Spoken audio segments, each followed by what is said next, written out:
questions we wrestle with as Christians about who God is, how do we live out our faith, what is the Bible, what is the truth of the Bible, what are we supposed to believe, how are we supposed to live.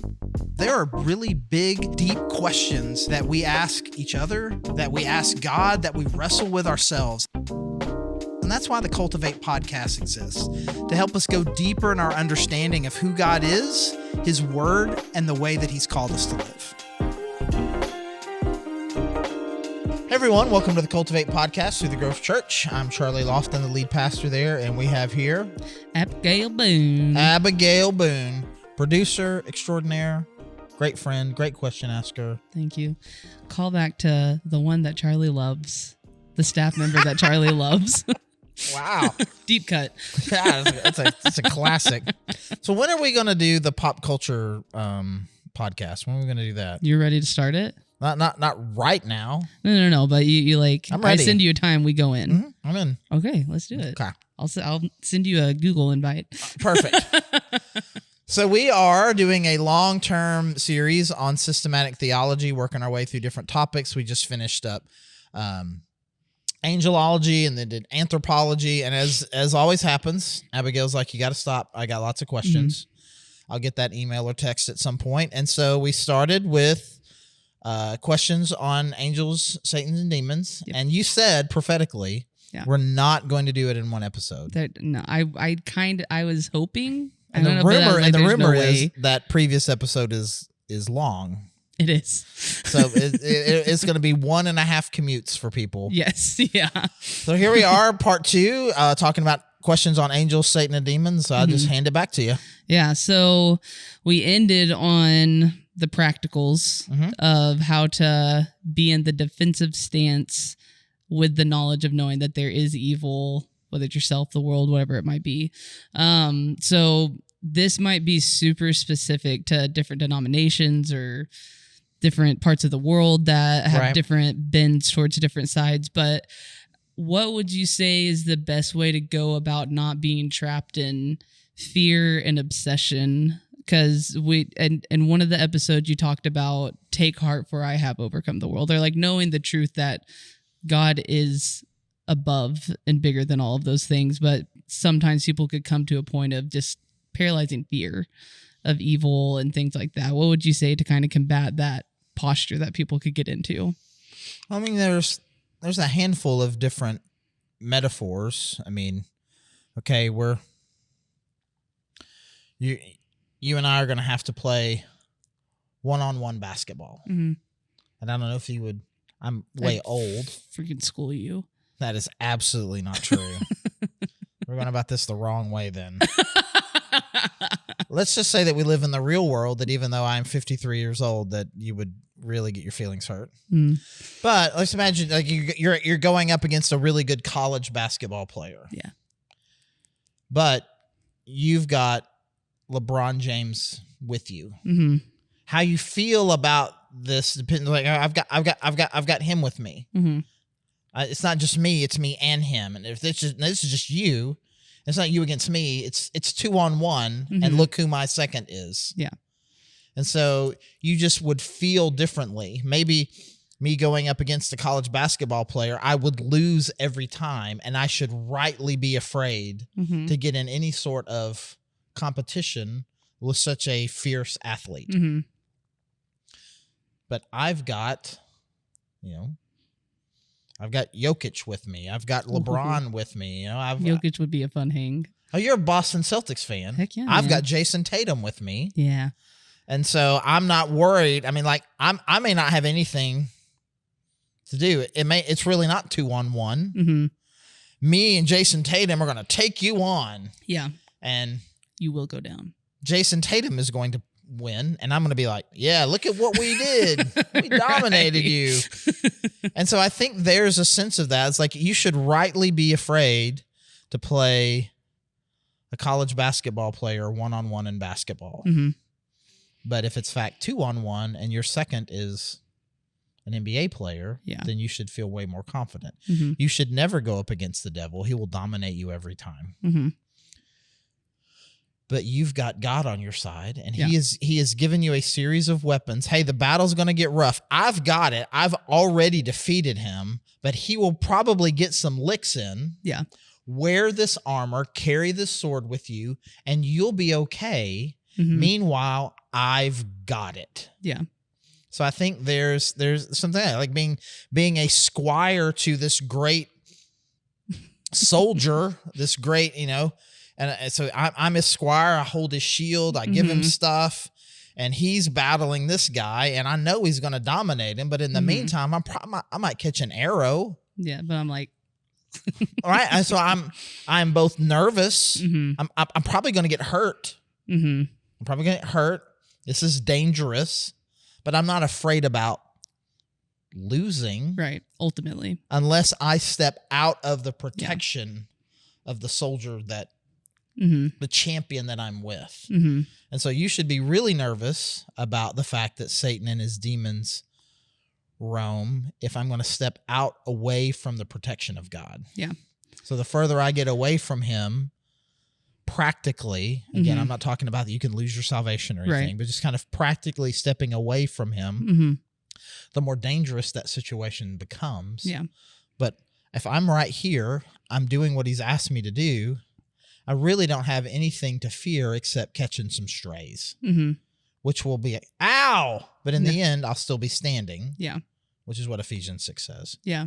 Well, and one way to maybe even make it more contextual and relatable to Americans, one of my favorite things that you do every once in a while is you remind our church, like, we're not getting in political fights. Like, that's just not who we are. That's not what God calls us to be. And it's like, feels like every 8 months or whatever the time span is of God, calm down, guys. Let me remind you. But I think some people can get overwhelmed with what they may deem as evil or attacks coming from whatever side you would put it on. Doesn't matter. But people can become overwhelmed with that and forget that there's someone, the verse that says, greater is he who is in the world, whatever that verse is. Yeah, so now we switch, and I guess that is what that verse says, and now you've kind of switched a little bit from me and God are taking on Satan to how do I live in the world? Again, it's me and God versus the world. And I think in that interaction, different than Satan, I think there's a sense in which where God has kind of turned us a little bit loose, like a kid going to school. Yeah. And it's like, okay, I've got you here in this place.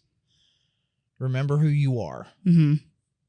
Now go be who you are, who I have called you to be out there. You'll be safe. You'll be safe here as long as you are following what I've told you. And you're going to get out in the world and you're going to get bloodied and bruised, and you're going to come home and be like, that was a terrible day. It's like, well, tell me about it. It's like, well, I got there and I punched this kid in the face, and then I got sent to the principal's office, and then okay, whoa. I'm sorry, you did what? Sometimes you get this from your kids. The teacher was mean to me today. And you're like, really? What did she do? What happened? And then by the time you get the whole story, I'm like, you're like, oh, that was your fault. That's on you, bro. Told you to behave this way, and if you behave this way, these things will happen. You behave this way, and a bad thing happens. So there, I think that's a little bit, but then there is a sense in which it's scary. The world is scary, and there are great illustrations, but they're not.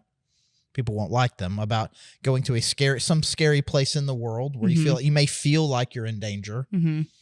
But again, if you got God with you, you're not in any real danger. Yeah. Even though it is a dangerous place. Yeah.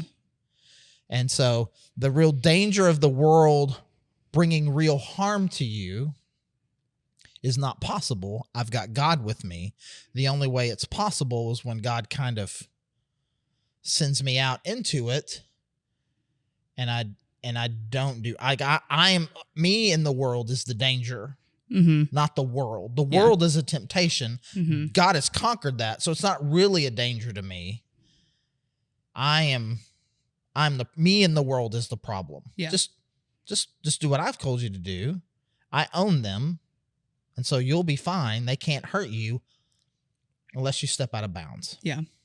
So what perspective do you think God would desire us to have with holding the knowledge that he has allowed the devil to roam about? He didn't just kill him as soon as the apple, we assume is an apple, was eaten, that there is the reality that there is evil, but he also has promises of ultimate victory. What kind of posture do you think he would hope for us to go just into our daily life of not living in fear, but living in that balance of reality and hope? You know, we use this word fear a lot, and it gets used even to describe God. And angels. Like I have the fear of God, right? The fear of the God is the beginning of wisdom, right? Mm-hmm. It is an appropriate understanding of whether or not something is. We just talked about this. Aslan the lion. Mm-hmm. I just dropped Coke on myself. well then. He's not safe, mm-hmm. but he is good, mm-hmm. right? So I need to be afraid of Aslan appropriately. The world is neither safe nor good. Is it safe? No. Is it good? No.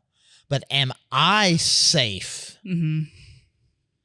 I am safe because I am protected. Mm-hmm. I have the Holy Spirit in me. I have an assurance of what God, the hope that I have.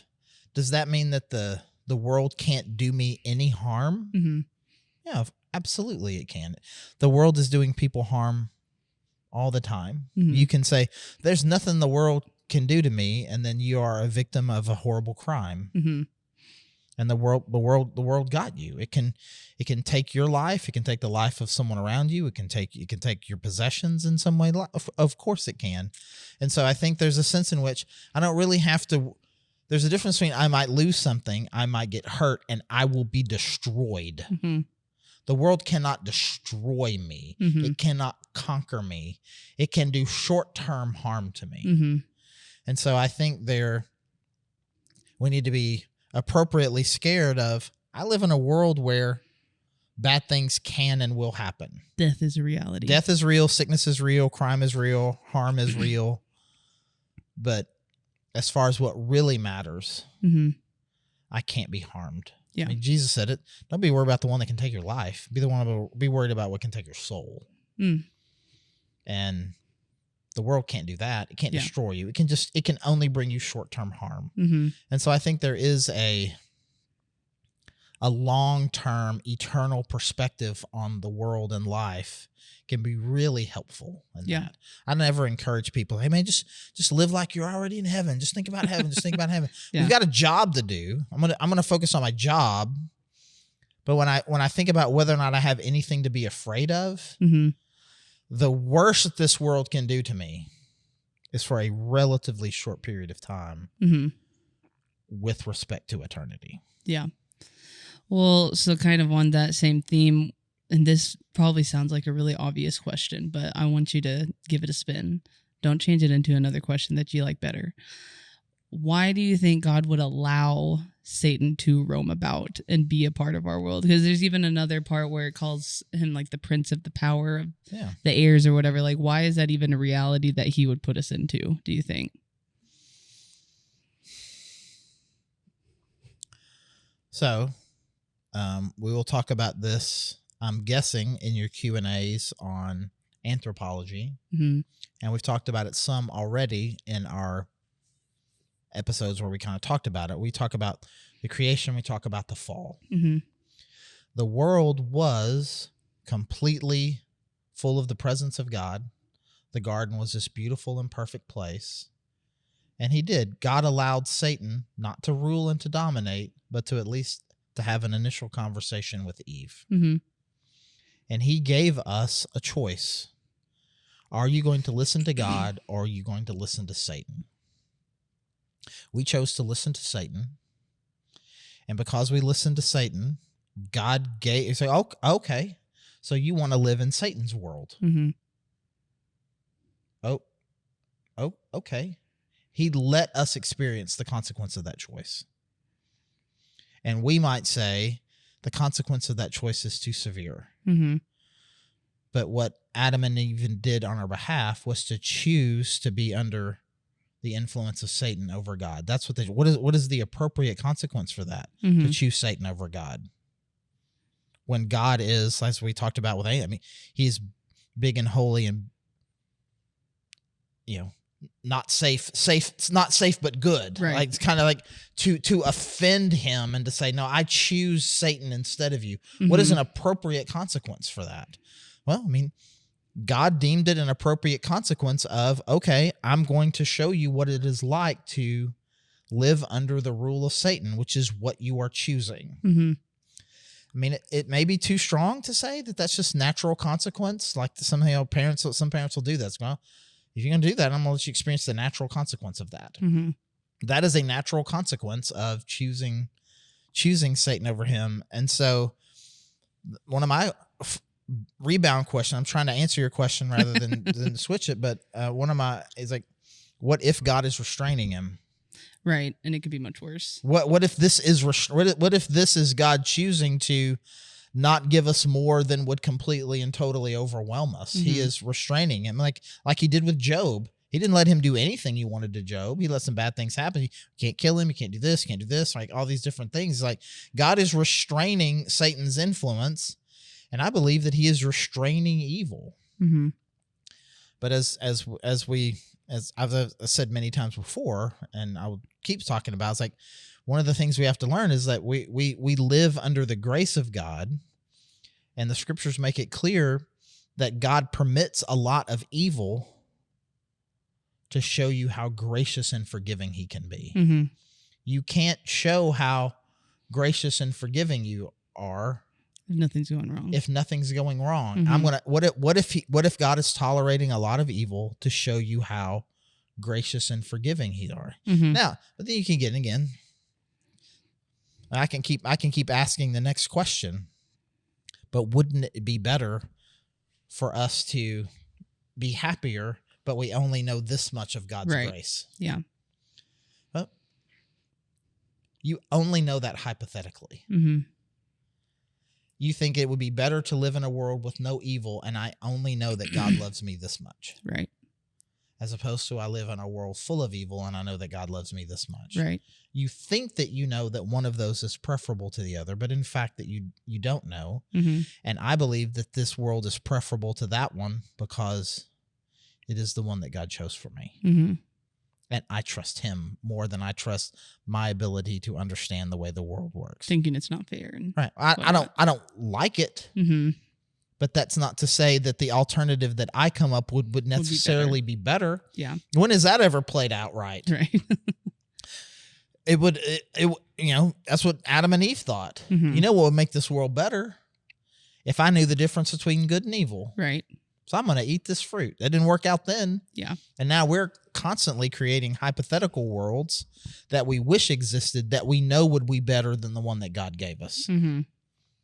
Yeah. That's a dangerous line of thinking. Right. Even though you think you can imagine it, but we're not great at second level, third level effects. Bruce Almighty. Love that movie. I'm just Only way I know how to spell beautiful. He decides he's just going to answer yes to all the prayers. Right. And chaos broke out. Right? Because he didn't understand second level effects. Right. Yeah. That movie's absolutely ridiculous. All right. Well, I feel like this is probably on the juicier side of questions that the people out there probably are wanting me to ask about. Ooh. Maybe not. I could be completely wrong. But you mentioned it in the previous episode, possession, and a lot of the depictions of sin, or I guess consequences of sin. I mean, like they even talk about like leprosy and the outcast and the demon possessed and stuff like that. I feel like that's just not things we come into contact with. Maybe that's just America. Do you think that is that just the devil has become more crafty and disguised himself in different ways? You see it in pop culture, all the demon possession horror films and stuff like that, but it almost feels outlandish in comparison to what we literally experience in our day to day. I understand what you're saying by that question. It's a pretty common question, and maybe it's juicy. That was your word. It was like the hot button. Let me tell you what I believe. I believe that Satan has chosen two very distinct strategies to try to convince you that the spiritual world does not exist at all, or to convince you that you should be paralyzed even by thinking about it. And when someone says, that doesn't even exist anywhere. Yeah. I'm like, oh, so you are an American or a Western European who has not traveled very much. Yeah. I mean, you could try. You could try to go into some of the more primitive areas of the world and just kind of look at the things that they're experiencing and say, it's because you don't understand science. But the reality of it is, I mean, there have been a lot of Western missionaries that have had the devil doesn't work like that anymore attitude, who go there and like, there's another part of there's another part of the world out here where Satan has chosen a different strategy and has entire groups of people paralyzed in fear. And of course, an atheist would look at that and be like, that's just naivete and fear playing out. I don't believe that. And I think one thing that is clear is that in both instances, evil has way too much of a foothold. Even the most liberal, and I'll speak to the most liberal atheists in the world, we have convinced ourselves that evil, as any sort of personified evil, doesn't exist. And we live in a very advanced, moral, scientific society that is plagued by gun violence. It's evil. It's like your scientific worldview has not eradicated evil. Evil still runs rampant in some very deep places. And so the result is the same. Whether you believe that you can science and philosophize your way out of the existence of capital E evil, or you're paralyzed by it, the result is the same. Yeah. And so I do believe that it still exists, and I believe that if we traveled more broadly, we would see more. You would have a different idea about how there seems to be something else operating in the world other than what science can explain. Yeah. Unless you are so predisposed to a science-only worldview. Right. If you went into it open-minded and say, go travel the world with an open mind and tell me what you think about whether or not there are unseen forces exerting influence on the world. Yeah. Yeah. Well, and that kind of leads me somewhat back to the very first question I asked, but on the other end of the camp, there's people who could be like totally paralyzed with the fear of the spiritual realm and all these things. It's kind of funny probably to think of this as a spiritual realm when everything we're doing in this series is spiritual, you know, but this is what people think of like, oh, that's really spiritual. But other people could maybe be in not necessarily that they're atheists, but they could be in a denomination or a church or just an upbringing that doesn't highlight the spiritual realm that often. And so they're not even really constantly thinking about spiritual warfare, the powers that be that's going on that's not flesh and blood. Right. What do you think are the dangers of falling into that camp? Of just ignoring it? Yeah. I think it's I have a lot of people really great people with really great kids that do homeschool. And so I have no negativity around homeschooling. Okay. But if you think about what anti-homeschoolers think about homeschoolers, right? Yeah. The same sort of thing. They're not prepared for what's out there in the real world. Is the criticism that is levied. I do not levy that criticism. Yeah. But I just use that as a parallel. Even if you don't agree with the criticism, you understand it conceptually. I think that's the result. You know, all you have to do is you come to church and you come to church and you go to your small group and you'll be fine, and just go out there and live your life and just do what God's called you to do, and it'll be easy peasy. I think if you're not talking about that evil is real in the world and in you, then you're going to get the impression that the Christian life is relatively easy. Right. and it is not, and the world will eat you alive. Yeah. With its discouragement, with all manner of schemes, death, sickness, discouragement, disappointment, and you grow up. You would grow up with a very naive worldview, and so now you're not prepared for the world as it actually is. Yeah. Okay. So it seems like the balance is acknowledgement of the reality of those three things that we've talked about: the flesh, the world, yourself, or Satan, but not being overcome with being terrified, knowing the reality of the NBA player that's on our side, but walking that balance. You need to acknowledge, but you also need to have the faith and assurance that you have ultimate victory in God. So you're sitting at Joyce and College. Let's say where Whataburger is. Okay. And you're trying to get to where Starbucks is. So you'd have to cross both. Yeah. And you're walking. Oh, right there. Okay. Yeah. So you've got to cross Joyce. Yeah. And you've got to cross College to get from one corner to the other corner. Okay. Is that dangerous? Mm-hmm. Can you easily do it safely? Oh, I guess you could push the button. Yeah. Yeah. It is or is not dangerous, depends on what you mean. Mm-hmm. Because if I go to an appropriate place where I cross, push the button, walk when I'm supposed to, follow the rules of traffic, those several 1,000-pound armored vehicles that are coming at you from anywhere from 30 to 55 miles per hour will not harm you. And you can get from one side to the other, from that side to the other. You can get that very safely. It's going to probably take you a bit. It's going to be a little frustrating. It's going to feel way scarier than what it is. But you can do it because you follow the rules. Yeah. Are roller coasters scary? No, but yes. No, but yes. All right. Let them buckle you in and use their safety restraint. Without the safety restraint, I don't need your safety restraint. I'm brave. That'd just be so That's dumb. stupid. Yeah. Like, there's nothing that can harm me. I'm just gonna cross the street whenever I want to. That's dumb. Is the world safe or not? No. Sometimes I think people make it out to being more not safe. Like my mom sometimes thinks my neighborhood's not safe, but I've never gotten hurt. Well, I mean, again, there's no matter if you can follow all the rules and still get hurt. Yeah. Am I scared of this world? No. Can bad things still happen? Sure. Yes.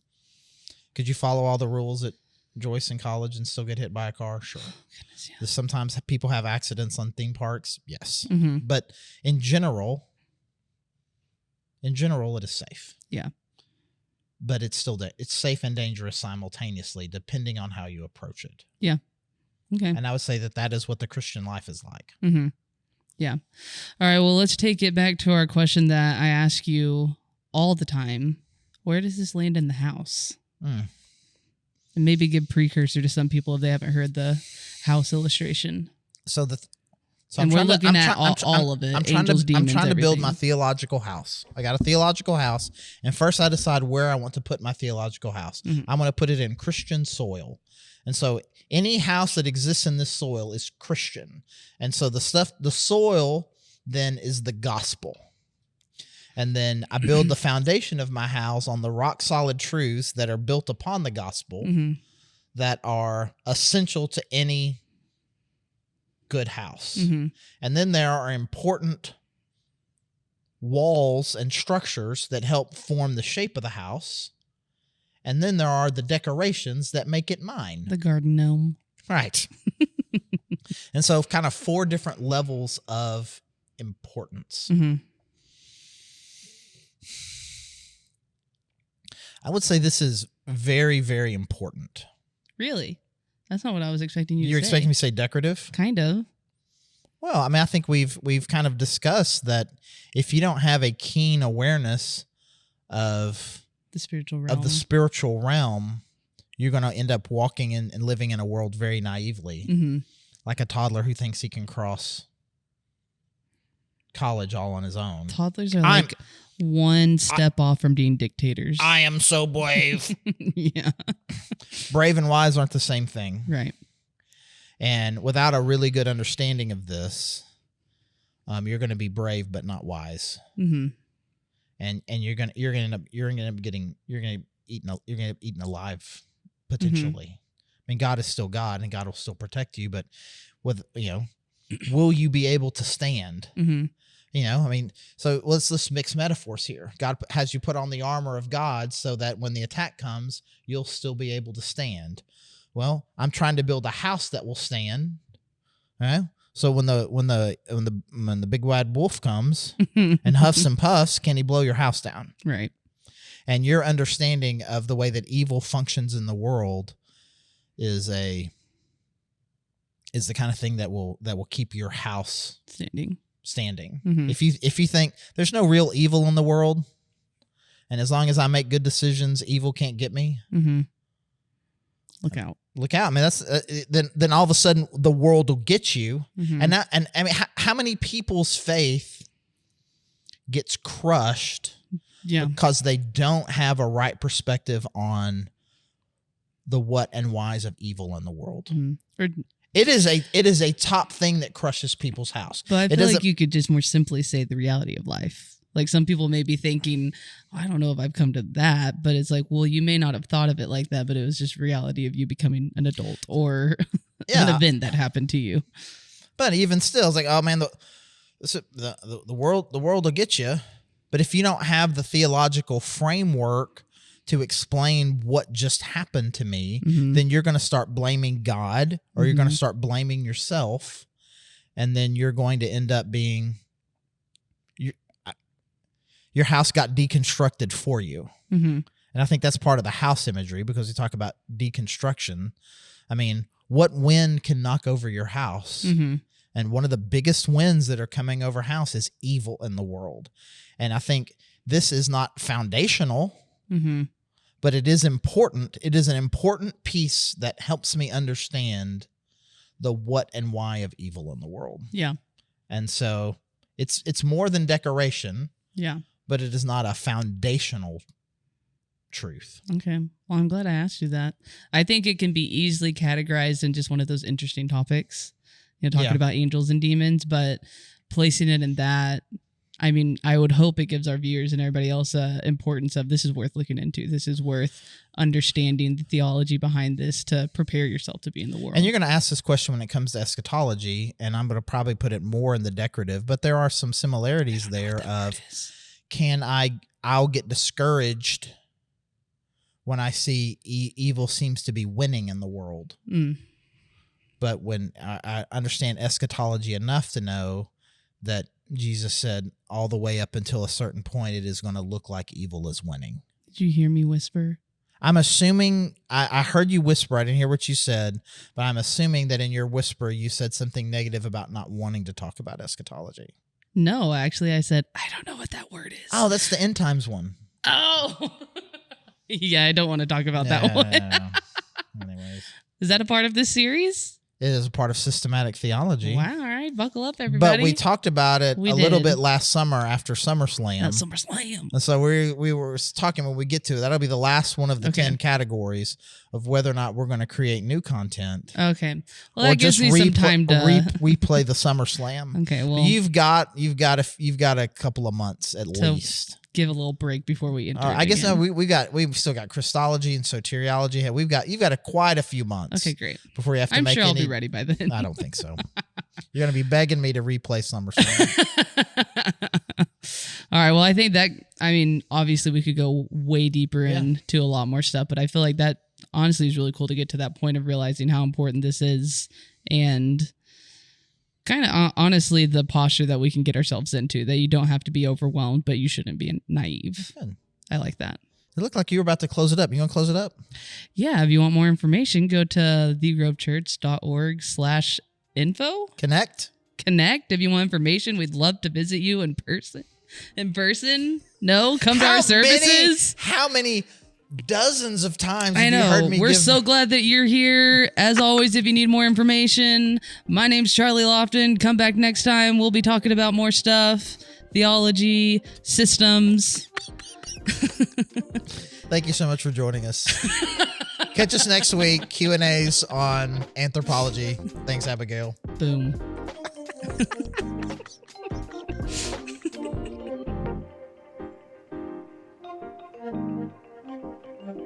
Thank you for listening to the Cultivate Podcast. Our hope is that you are taking steps to go deeper in your faith, that you are asking big questions and you're looking for answers.